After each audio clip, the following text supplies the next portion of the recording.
दोस्तों, अगर कहानी का मज़ा लेना है तो चैनल को सब्सक्राइब करना मत भूलें।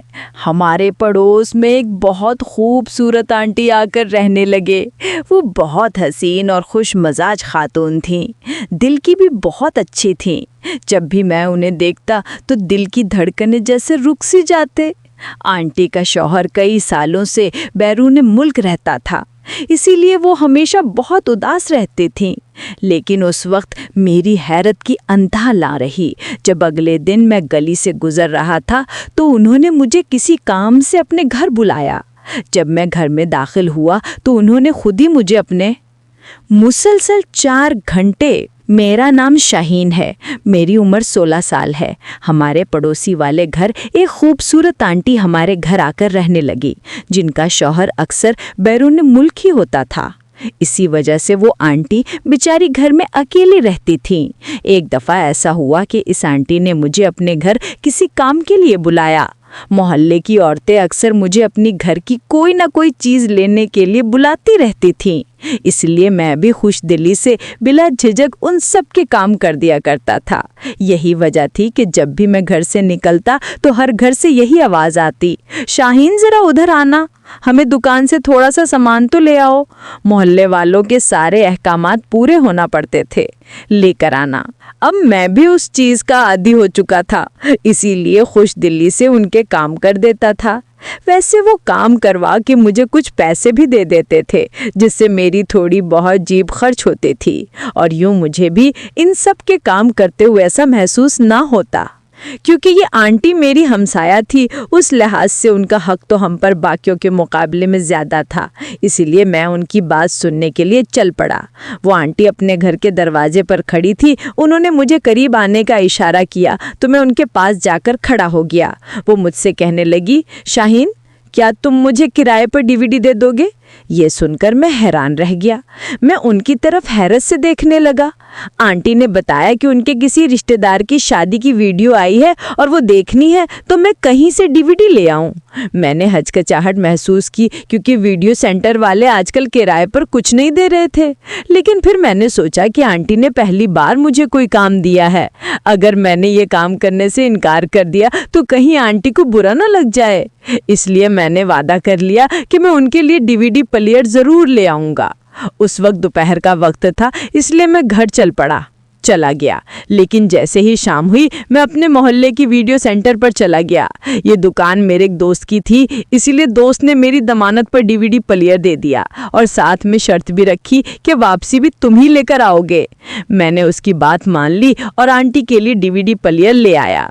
मैंने आंटी को डीवीडी प्लेयर दरवाजे पर देना चाहा तो वो बोले कि अंदर आकर इसे हमारी एलसीडी के साथ सेट भी कर दो। इन्हें मूवी चलाना भी नहीं आता था। मैं इस काम में मास्टर था, इसलिए मैं उनके घर चला गया। उनका घर बहुत खूबसूरत था और अंदर से जब मैंने घर को देखा तो मुझे अंदाज़ा हो गया कि ये आंटी काफ़ी अमीर हैं। आंटी ने मुझे अपने कमरे में बिठाया और कहा कि एलसीडी के साथ डीवीडी प्लेयर लगा दो। मैंने उनकी शादी की वीडियो चला दी। इस दौरान आंटी मेरे लिए चाय बनाकर ले आई और मुझे मजबूरन वो चाय पीनी पड़ी। तभी मेरा ध्यान वीडियो की तरफ गया। शादी के फंक्शन में एक बहुत खूबसूरत लड़की नाच रही थी। वो इतनी खूबसूरती से नाच रही थी कि मेरी चाय भी ख़त्म हो गई, लेकिन मुझे उसका एहसास तक न हुआ। तभी आंटी ने बताया कि ये मेरी बेटी है, आज इसकी तबीयत ख़राब है, इसीलिए सो रही है। ये सुनकर मैं उठ खड़ा हुआ और अपने घर आ गया। घर आकर मेरा सारा ध्यान आंटी की बेटी पर ही था। वो मुझे अच्छी लगने लगी। अगले दिन आंटी ने मुझे डीवीडी प्लेयर दरवाजे पर ही दे दिया, अंदर आने को नहीं कहा। ये सुनकर मैं मायूस हो गया, क्योंकि मैं शायद मौके की तलाश में था कि कब वो आंटी घर बुलाए और मैं इसकी खूबसूरत बेटी को देख सकूं। पता नहीं उसे देखकर मैं क्यों बेचैन सा हो गया था। आखिर कई दिनों के बाद एक बार फिर आंटी को मुझसे काम पड़ गया। आंटी ने मुझे आवाज़ दी और कहा, बेटा, हमारी मशीन ख़राब हो गई है, घर आकर ज़रा चेक कर देना। मैं जल्दी से घर के अंदर चला गया। मैंने मशीन चेक की तो उसके अंदर एक कपड़ा फंस गया था। मैंने वो कपड़ा निकाल दिया, मशीन स्टार्ट की तो वो चलने लगी। ये देखकर आंटी खुश हो गई और कहने लगी, शुक्र है ये ठीक हो गई, मुझे कपड़े धोने थे। फिर कहने लगी, मेरी बेटी के उठने का वक्त हो गया है। मैं जानने लगा तो आंटी ने मुझे कर्ज पर बैठने को कहा। अरे बेटा, मैं तुम्हारे लिए कुछ खाने को लाती हूँ। इसी दौरान आंटी मेरे लिए कुछ बिस्किट और चाय लेकर आईं। मुझे ख्याल आया कि आंटी की बेटी भी घर में रहती है, लेकिन अभी तक मैंने उसे देखा नहीं। अब मेरा तजस्सुस बढ़ने लगा कि आंटी की बेटी को एक बार देख लूं। मैंने उसे शादी की फिल्म में देखा था और पता नहीं वो कितने साल पुरानी फिल्म थी, और मैं उसे इसलिए भी देखना चाहता था क्योंकि आंटी खुद भी बहुत खूबसूरत थी। मेरे दिल में ख्याल आया कि अगर आंटी इस उम्र में इतनी खूबसूरत हैं तो उसकी बेटी कितनी खूबसूरत होगी। तभी आंटी मुझे कहने लगी, तुम कुछ देर बैठो, अभी मेरी बेटी आ रही होगी, तुम्हें मैं उससे मिलवाती हूँ। वैसे मेरी बेटी मुझसे बहुत खूबसूरत है, मगर मेरी तरह खुशमजाज नहीं। वो बहुत कम बोलती है, हाँ, इसीलिए लोग उसे मगरूर समझते हैं। आंटी अपनी बेटी के बारे में मुझे बता रही थीं। तभी उनकी बेटी वॉशरूम से बाहर निकली। मुझे उसका पता नहीं था, इसलिए वो बगैर दुपट्टे के सर पर तौलिया लपेटे बाहर आई। उसे देखकर मेरी आंखें खुली की खुली रह गई, क्योंकि वो किसी परी से कम नहीं थी। उसके बाल गीले थे, ऐसा लग रहा था जैसे वो अभी अभी शावर लेकर निकली है।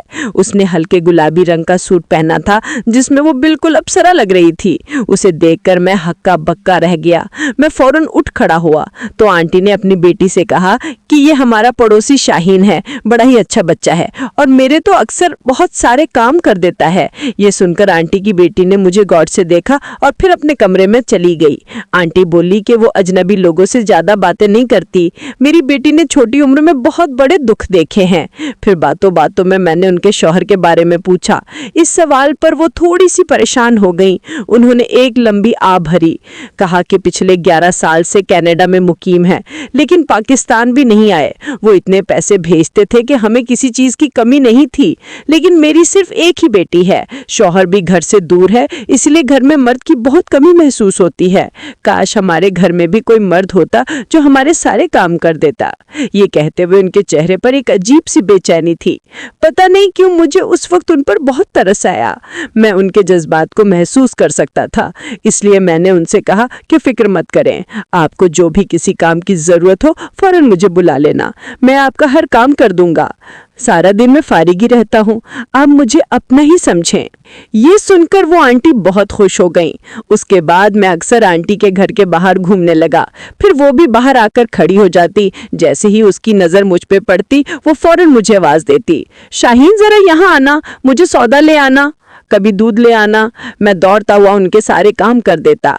एक दिन मुझे उनके घर से बहुत प्यारी आवाज आई, शाहीन जरा यहाँ आना। मैंने आवाज सुनी, देखा तो मेरे होश उड़ गए, क्योंकि वो आंटी की बेटी थी। मैं दौड़ता हुआ उनके पास गया तो वो कहने लगी, आज मेरी मम्मी की तबीयत बहुत खराब है, इसलिए प्लीज दूध ले आना। ये सुनकर मैं दुकानदार के पास गया और दूध लेकर आया। मैंने दस्तक दी तो आंटी की बेटी ने दरवाजा खोला और मैंने कहा कि दूध ले आया हूँ, ये लो। जब मैंने इतना कहा तो वो मुझसे बोलने लगी कि प्लीज दूध अंदर आकर पकड़ दो। ये सुनकर मैं अंदर दाखिल हो गया। उसके बाद वो मुझसे बोलने लगी कि मेरी मम्मी के पास कुछ देर बैठ जाओ। मैं उनके कमरे में चला गया जहां वो सुकून से सो रही थीं। तब उनकी बेटी ने मुझसे पूछा, शाहीन चाय पियोगे? उसकी आवाज में जैसे कोई जादू था। मेरे मन सिर्फ जी के अलावा कुछ न निकला, क्योंकि मैं बहुत घबराया हुआ था। मगर उस वक्त उसके चेहरे पर एक अजीब सी मुस्कुराहट थी, वो जो मैं समझ न सका था। कुछ देर बाद वो चाय बनाकर अंदर आई और मुझसे पूछा, शाहीन मामा तुम्हारी बहुत तारीफ कर रही थी, तुम क्या करते हो? मैंने जवाब दिया, मैं सारा दिन फारिगी रहता हूँ। ये सुनकर वो हंसने लगी। मैंने देखा कि वो हंसते हुए बहुत अच्छी लग रही थीं। फिर वो कुछ सोचकर उदास हो गई। मैं चाय पीते हुए भी आंटी की तरफ देखता रहता, कभी उनकी बेटी की तरफ और कभी नजरें नीचे कर लेता। उनकी बेटी तकरीबन 24-25 साल की जवान लड़की थी, मगर वो इतनी खूबसूरत थी कि 18 साल की लगती थी। मैंने उससे पूछा कि आप क्या करती हो? मैंने कहा, मैं 16 साल की थी जब मेरे अब्बू ने शादी कर ली, लेकिन शादी के कुछ ही दिनों बाद मेरा शौहर फौत हो गया, तो ससुराल वालों ने ये कहकर मुझे घर से निकाल दिया कि मैं बदकिस्मत हूँ। ये सुनकर मैं हैरान रह गई, क्योंकि वो कहीं से भी शादीशुदा नहीं लग रही थी। फिर मैंने उसके चेहरे की तरफ देखा कि अचानक आंटी की आवाज सुनाई दी, शाहीन तुम्हारी शादी हो गई है? मैंने इनकार में सर हिला दिया। तो आंटी की बेटी ने कहा, वो क्यों? मैंने कहा, मैं तो अभी सिर्फ 16 साल की हूँ। ये सुनकर वो बोली, आजकल के लड़के तो 15 साल की उम्र में ही मैं शादी कर लेते हैं। कहानी का अगला पार्ट देखने के लिए चैनल को सब्सक्राइब करना मत भूलें।